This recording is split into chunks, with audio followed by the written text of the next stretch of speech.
Siempre hemos admirado la pedagogía con la cual Jesús transmitía su mensaje. Él no acudía a grandes discursos para que la gente pudiese decir qué bonito habló, pero no entendió nada. Él acudía a elementos muy comunes de la vida diaria de su tiempo.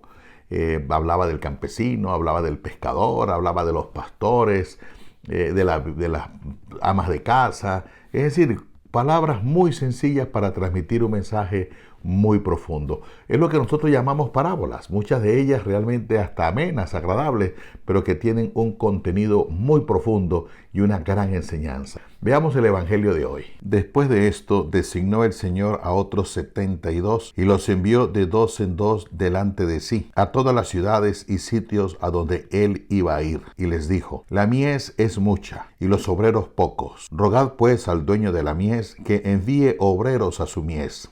Comienza el Evangelio diciendo que el Señor había designado a otros 72 para ir a proclamar la buena nueva. Es primera vez que se hace mención a este número de personas, 72. Y primera vez y última, porque después ya no se vuelve a hacer mención de ellos. Aparecen y desaparecen. Ahora, ¿qué significa este número 72? Recordemos que en el libro del Génesis, concretamente en el capítulo 10, se dice que las naciones paganas son 72. Por lo tanto, este número 72 no representa 72 personas, representa que el mensaje de Jesucristo tiene que llegar a todas las naciones, inclusive a aquellas naciones paganas. No era fácil en el tiempo de Jesús transmitir el mensaje. Hoy en día es muy fácil. Basta que tú agarres un teléfono y subas a YouTube lo que tú quieras.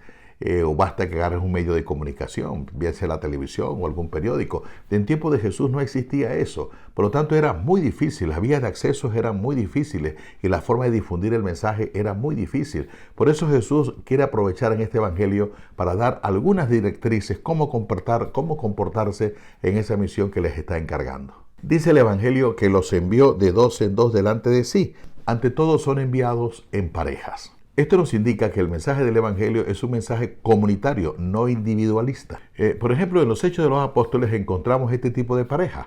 Cuando se nos habla de Pablo y Juan, cuando se nos habla de Bernabé y Pablo, o Pablo y Silvano. Es decir, de dos en dos. Y dos es lo mínimo para hacer comunidad. El propósito de Jesús es preparar a las ciudades donde Él piensa ir. Por eso los discípulos tienen que entender que ellos no van a presentarse a ellos mismos. Ellos van precisamente a presentar un mensaje. Porque quien salva es Jesucristo, su palabra, no el mensajero. Luego continúa el Evangelio diciendo: la mies es mucha y los obreros pocos.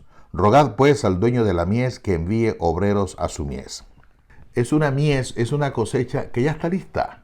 No se nos dice que tenemos que arar, que trabajar la tierra, que cultivarla y que tenemos que esperar pacientemente. No, ya está lista. Y el problema es que los trabajadores son pocos. ¿Y cuáles son estos trabajadores? Muchas veces nosotros pensamos que estos obreros se refieren a que faltan sacerdotes o que faltan monjas. No. El Señor lo que quiere decir, los obreros son pocos. Es decir, tú como cristianos no te has puesto a la disposición del Señor para este trabajo. Entonces fácilmente pensamos que le corresponde a los sacerdotes o le corresponde a las monjas. No, a todo bautizado.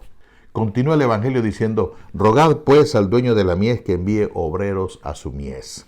Por lo tanto, se necesita orar. ¿Para qué? Para que el Señor envíe trabajadores. La oración no tiene como objetivo convencer a Dios para que envíe trabajadores a su mies. No, esto no tendría sentido.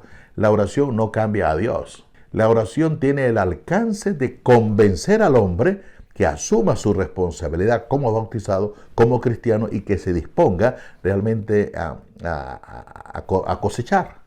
Id, mirad que os envío como corderos en medio de lobos. No llevéis bolsa, ni alforja, ni sandalias, y no saludéis a nadie en el camino. En la casa en que entréis, decid primero: paz a esta casa. Y si hubiere allí un hijo de paz, vuestra paz reposará sobre él, si no, se volverá a vosotros. El lobo es símbolo de violencia, de arrogancia, de querer devorar la presa, querer comerse a los otros.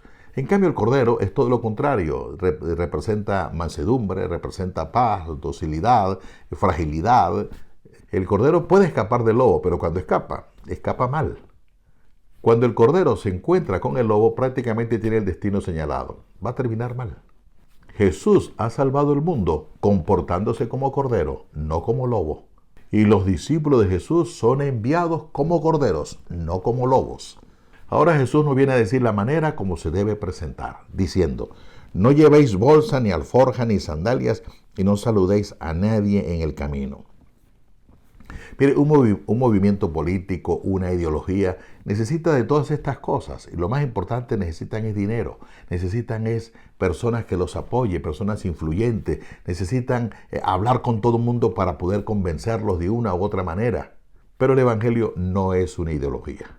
No es algo que se le va a imponer a los demás. Es una propuesta de vida. Continúa el Evangelio con otra frase importante. En la casa que entréis, decid primero paz a esta casa. La casa es el lugar donde uno se siente seguro, pero la casa también representa la intimidad de cada persona. ¿Qué cosa debe decir el apóstol cuando entra a tu casa? Bien sea material o bien sea tu vida íntima. Cuando tú le abres las puertas, bien si es las puertas material, abre las puertas de tu casa. Pero si es la puerta íntima, abre las puertas de tu corazón. Ahora, ¿qué debe decir el apóstol a esa persona que abre las puertas de su casa o que abre las puertas del corazón? El apóstol debe ser portador de aquello que trajo Jesús. ¿Qué fue lo que trajo Jesús? La paz. Mi paz les dejo, mi paz les doy. El problema nuestro es que estamos acostumbrados a meterle miedo a la gente. Entonces todo es pecado, todo es castigo de Dios, porque no cumple los preceptos de la iglesia o los mandamientos. Entonces atemorizamos a la gente. Hablamos más de pecado que del amor de Dios. Y si hubiere allí un hijo de paz, vuestra paz reposará sobre él, si no, volverá a vosotros. El anuncio de paz suscita gloria, suscita esperanza, suscita alegría, especialmente en aquellas personas que están dispuestos a acogerla. Permaneced en la misma casa, comiendo y bebiendo lo que tengan, porque el obrero merece su salario. No vayáis de casa en casa. En la ciudad en que entréis y os reciban, comed lo que os pongan. Curad a los enfermos que haya en ella, y decidles: el reino de Dios está cerca de vosotros. Jesús le dice al apóstol: conténtate con la comida que te ofrecen. Así sea muy pobre, así sea muy sencilla, acéptela. Entienda las costumbres de cada familia, de cada lugar. A veces vamos y criticamos, a lo mejor no como porque puede estar contaminada, con qué agua habrán preparado esa comida. No, nada de eso. Acéptelo, hágalo con cariño, hágalo con amor, para no herir a esa persona que con tanto cariño y con tanto amor te ofrecen un plato de comida. De igual forma dice que no vayamos de casa en casa, porque eso ir de casa en casa es porque voy buscando siempre algo mejor. Y entonces, por lo menos, seamos agradecidos con aquellas personas que en primer lugar nos abrieron las puertas de tu casa. Porque si yo no estoy conforme con esta persona que lo hizo de buena fe, a pesar de la incomodidad que pueda tener, voy buscando algo mejor y al final voy a terminar en un palacio. Y ese no es el propósito. El propósito es que sepas adaptarte y sepas acomodarte en cada lugar. Es decir, no desprecies al pobre, que lo hace con mucho corazón. El curar a los enfermos no se trata simplemente del enfermo físico, sino que del enfermo espiritual. Hay gente que no tiene vida, que no tiene esperanza, que no tiene alegría, que están más enfermos que cualquier enfermo. A ese enfermo hay que llevarle siempre una palabra que lo haga levantar el entusiasmo, que lo haga levantar del pesimismo, de la pesadumbre en la cual vive. En la ciudad en que entréis y no os reciban, salid de sus plazas y decid: hasta el polvo de vuestra ciudad que se nos ha pegado a los pies, os lo sacudimos. Pero sabed con todo que el reino de Dios está cerca. El Evangelio puede ser aceptado como puede ser rechazado. Recordemos la semana pasada que Santiago y Juan se enojaron porque unos samaritanos no habían querido hospedar a Jesús y ellos piden que les caiga fuego del cielo.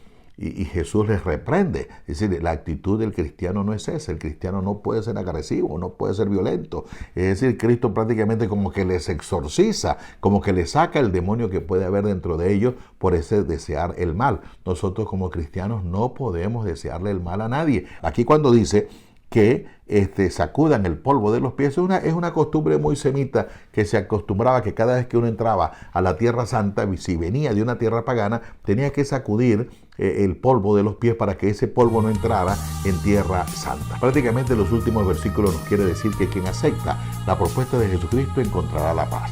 En cambio, quien no la acepta tendrá un triste final. Que el Señor les bendiga y tengan todos una feliz semana.